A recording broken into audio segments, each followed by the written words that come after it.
Welcome to another week of Carole Tuesday, week 9 of the Shinichiro Watanabe show about music that goes out of its way to poke fun at all the things that music sometimes does and music sometimes is. And now we're in the middle of this talent show arc. Mars Got Talent, but it's called something else. And we already saw a bunch of weird, subversion of expectations last week when we saw all, the dudes with the guitars and like the weird dude who looked like he was about to rap but sang opera instead. So without further ado, let's get started on this week's episode, which I think will maybe conclude the semifinals, move on to the finals where Carole Tuesday go up against Angela, and we finally get the showdown that we've needed. So without further ado, let's get started.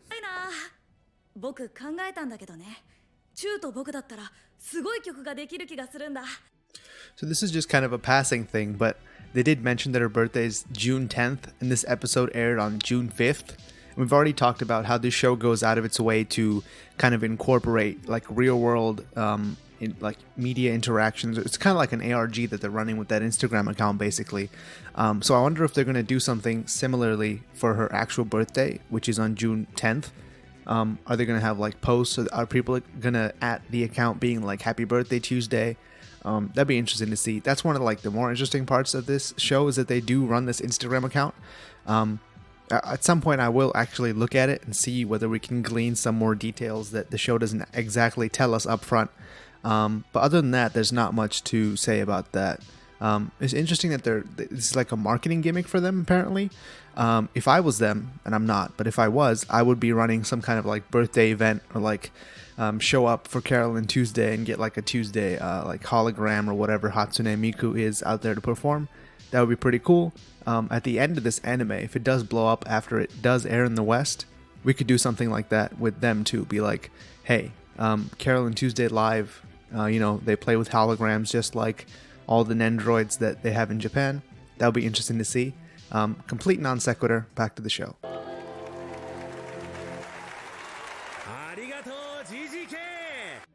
So this is something I wanted to mention as well, is the performances seem to be getting like more and more elaborate as we move on in the talent show, and the show is clearly trying to do its best to like distinguish between the different kinds of performers. Like they're really giving or trying to give each performer their own individual musical style, and we aren't really told what to think about the music, which I think is kind of an important point, because they're like putting all this music out there, but they're not really telling us what to think about it. There's no like scores, for example.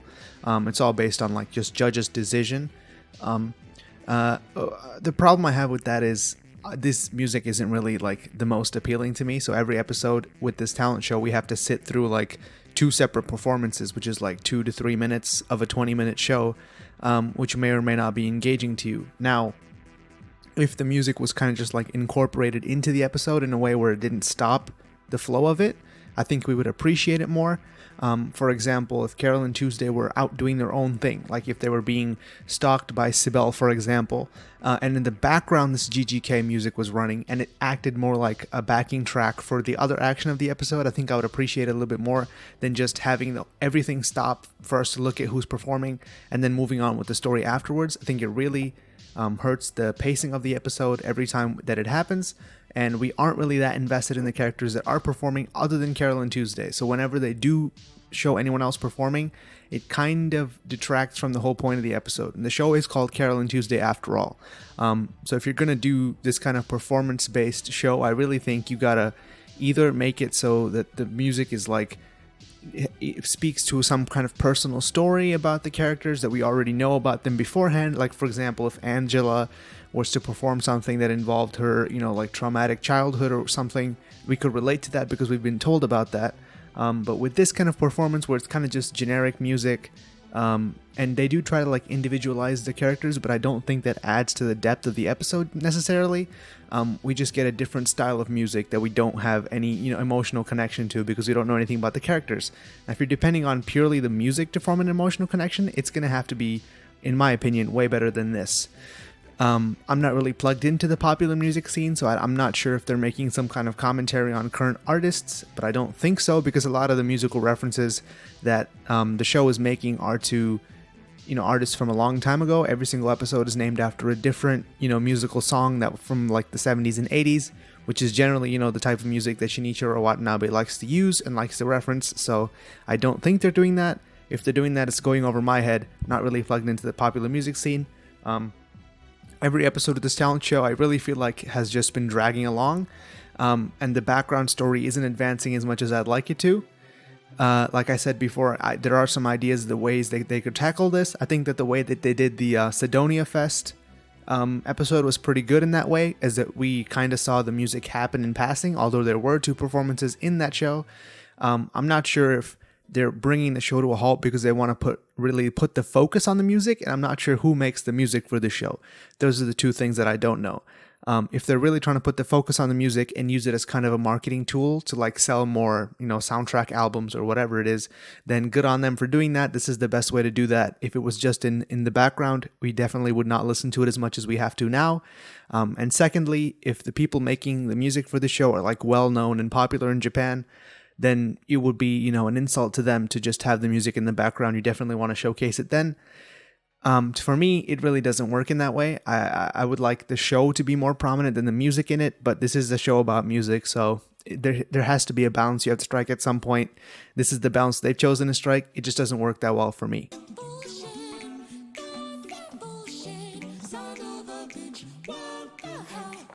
Okay, so...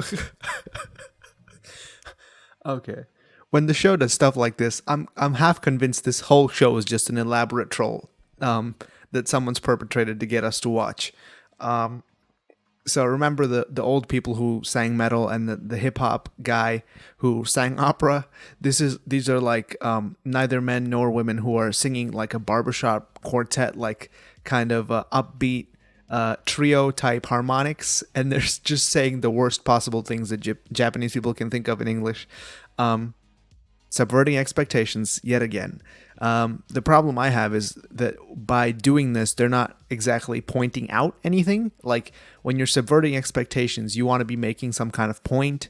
Like you want to be making a commentary on either the state of the industry or the kind of music that this aspires to. For example, if they were to, like introduce like an Ariana Grande type character, like a little girl, and she just says the most like sexually explicit things, you'd be like, oh, I get what they're trying to say here. They're trying to say that, they're promoting all these stars as like these young people, and they're getting them to say this stuff that goes completely against their image just because that's what's popular in the industry, for example. I would get something like that. This just seems to be like, oh, they're cute, but they're not actually cute. They're saying the worst possible things. It's like, oh, isn't that subverting your expectations? But like, it subverts expectations, but for what purpose? What is the point of the subverted expectations? We know why the expectations exist, because they've been, shown again and again to actually happen that way. So when you subvert them, you have to have some kind of purpose to it, in my opinion. And this doesn't really, in that sense. For example, Cbelle comes across as like the typical kind of stalker fan. She's like really into Tuesday and like touches her hair and stuff. That's kind of weird. If they were to subvert expectations by showing that she's just a normal fan and all that stuff was just part of her, like kind of awkward way of showing affection, yet they subverted expectations by doing that. But what have they achieved by doing so? Because her whole character would have been introduced to like kind of play the part of the stalker fan, so you could say something about it and be like, hey, this is the actual motivation behind it, or whatever it is. But then you've completely, just undercut your own point by subverting expectations. For example, I don't know that they're going to do that, just for example.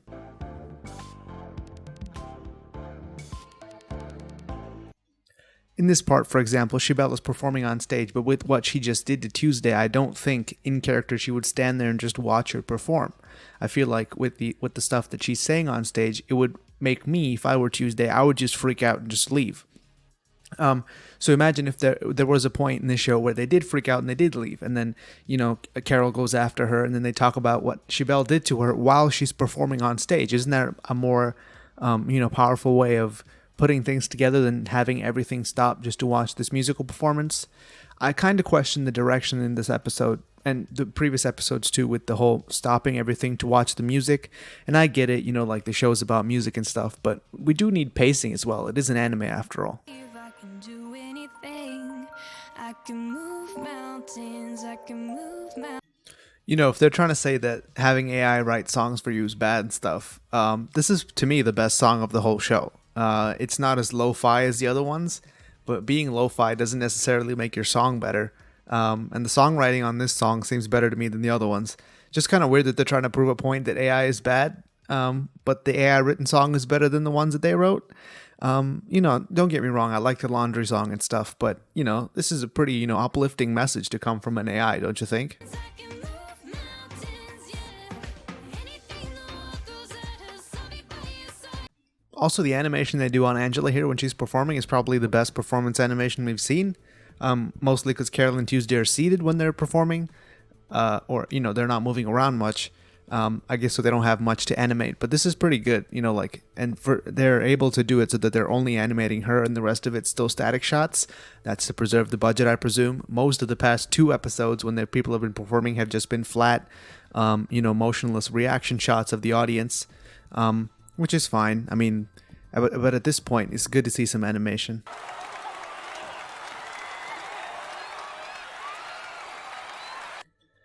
I also question the length of the musical performances. Angela's the only character that we know from the beginning of the show, and she gets a 45 or 1 minute performance piece, and the 2 kind of like throw in pointless characters from before get 1.5 minute to 2 minute performance pieces, or at least it felt that long. I question the wisdom of that. Also, like, the whole message of the song is also on point with her character arc.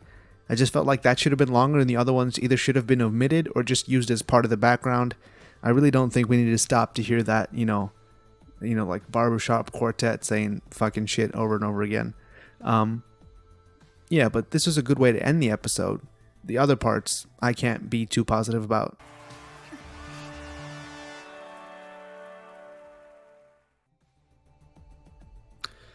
So that was week 9, and at this point, this show is starting to, you know, go off the wheels a little bit for me. I do like the characters. I do like the idea of the show. I like the music. I like the way that they're saying something about the come up and how you're supposed to act now as a artist or performer or person who wants to be known.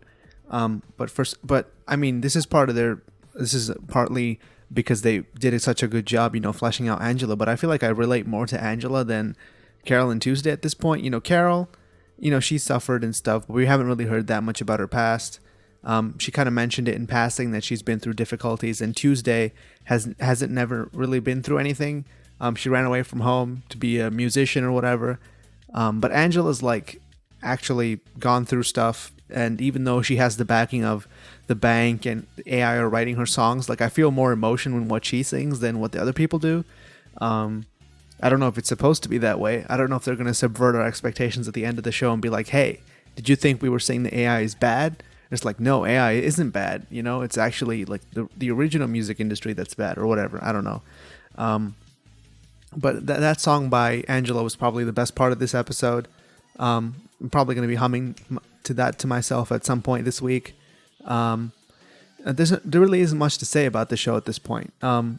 The expectations for this show in particular were so high because it is the director is who he is, and he's so well known for all these things that he's done in the past. And I really don't know what he's trying to achieve with this show. I don't know if after the show, you know, completes its air, whether we'll hear something about it that'll like recontextualize all the stuff that we've seen so far. But we're like almost 1/3 of the way into the show, and it's not getting, you know, there's no big point to it. We're not really progressing towards anything. There hasn't really been any reckoning. There's been no like act 2 like conflict introduced. Nothing of that sort. Honestly, it kind of feels like we're just meandering through, and I feel like there's another show that's doing the whole technological commentary better this season than this show. And it's called Robihachi, and it's more funny too, and it's like a funner watch.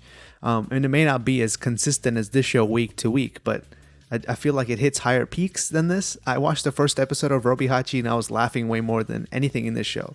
And this show need not necessarily be a comedy after all, but it does dip into comedy enough that I feel like it should be more successful with it than it actually is. I don't really know what to say about this show because it just feels like it's a show that's trying to do a little bit of everything. And by doing so, it's losing kind of the broad appeal of it. ironically by trying to chase broad appeal, in my opinion. Like, they have these musical segments, they have cute characters which everyone likes, they have these little comedy bits. They kind of have like like cool montages and stuff, which is all more power to them. A good montage is a good montage, but at the end of the day, like, what's the reason to keep coming back to the show? Like, what's the reason that anyone would have to keep watching the show, week to week or all at once when it airs?